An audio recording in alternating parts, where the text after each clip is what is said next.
Hindi, as a Ayun jowa, din yung dalaw, yung huli niyang, di ba, nasaksihan mo yung mga huli? Bakit sila naghiwalay? Di ba? Nag-cheat. Alam mo, habang tumatagal, kahawig mo pala si Ate Gay. Si Ate Gay, oo. Parang naloko din kasi siya. Niloko siya, kaya siya nakipaghiwalay. Tinake advantage lang din yung pagiging. Ayun. Yun nga, yung sabi kong pagiging broken. Ganun. Kaya kayo naghiwalay, tinake advantage ka ni girl? Opo, and at the same time, umamin po kasi siya sa akin na bago pa maging kami, meron po talaga siyang nauna na... Allah. Ano mang masama doon kung may nauna bago ikaw? Continuous po yun. Nagsabay. Nag-overlap. Totoo ba yung mga sinasabi nyo? Siyempre, istorya nyo yan.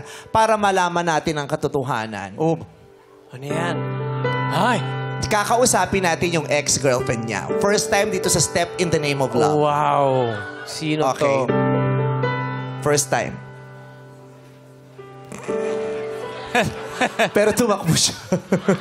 Bakit siya tumakbo? Charot lang. Tumakbo siya. So, sino yan? So, niloko siya. Yun ang dahilan. Yan. Yun din yung dahilan. Kaya yun, parang abilis niya rin iwan sa ere yung... Anong red flag niya? Pero kasi syempre lahat naman may red flag. Siyempre yung green flag mo narinig namin. Pero anong red flag niya yun, as a boyfriend? May alam ka ba? Yun, ang bilis niyang parang ang bilis niya mawala ng contact dun sa sa taong sa kanya. Nagbigay ng sakit tsaka ng Ginost siya syempre, di ba? Mabilis siyang talaga ba, kahit kaming mga kaibigan, hindi namin siya makontak, hindi namin siya Kumbaga, nagsusol, siya. Nawawala siya bigla. Searching. Parang, bakit siya nawawala? Nagsosolo baliw mag-isa. Ganun. Solo baliw. Solo baliw? Meron pala. Kunyari, boyfriend mo siya. Hindi ko kasi maintindihan, ha? Kunyari, boyfriend mo si Mark, may tendency siyang bigla siyang mawawala. Yung ganun. Hindi siya magpapaalam. Hindi so, na. nang-ghost din siya. Pero pag nalaman niya na nasak na yung sarili, parang... Pag nalaman? Pag nalaman niyang nasak na Lunukin mo nga sarili. yung pandesal mo, anak, hindi ko maintindihan. Basain mo ng tubig, buo pa yan eh. Thank you. Nawawala na lang bigla si Mark. Merong mga tao kasing Bilisan mo, susungal-galing kita. Oo, kailangan makapag-isip. Yeah. Diba? Pupunta Pag pinahawakan, ipatong mo lang dito, didiretso. magkadagat, ganyan. Kinakabahan to si... Okay. So, kunyari, boyfriend mo si Mark, tapos bigla siyang mawawala, tapos may tendency siyang mang-ghost. Oo, lalo naman kung alam ng babae na na may kasalanan. May kasalanan siya. Pag kunyari, yung babae, nagkaroon ka ng issue dun sa babae, iiwan mo yung babae nang hindi nagpapaalam, umaalis ka na lang?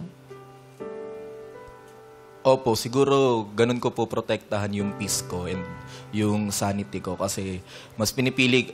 May tendency po kasi na makapandamay pa ako ng friends and family members ko dun sa pain na nararanasan ko. Kaya ang ginagawa ko, lumalayo na lang po ako. Tapos kahit yung friends and family But ko... you don't communicate the issue? You don't talk about it? Hindi... Opo, before po kasi ganun ko po siya dinidil dati. Oh. Pero alam mo yung mga ganyan, dapat talaga kaysa lumalayo ka at nawawala na lang, dapat yung pinag-uusapan. Kasi minsan, yung alam natin, hindi naman tayo nakakasiguro kung totoo. Diba? At minsan yung inaakala nating totoo, yun ang nagpapasakit sa atin eh. Yun ang nagbibigay sa atin ng anxiety, ng kai-stress natin. Kasi may mga iniisip tayo na hindi natin nalaman kung totoo o hindi kasi hindi tayo nakapag-uusap. Diba? Paano kung mali pala, tapos umalis ka? Diba? Yun ang iniiwasan natin. Kaya dapat yan ako-communicate. So, ayun daw si Mark. Si Mark ay generous sa kanyang pamilya, family-oriented, nagnenegosyo hindi lang para sa sarili, kundi para sa pamilya niya. At tumutulong siya sa mga kaibigan, maasahan mo. Kaya lang, umiis ka po bigla. Oo, sa relasyon, umiis ka po. Hindi Pag may nagpapaalam, problema. pag may problema. Nangiiwan siya. Kahit daw sa friends, ganun din. Di ba?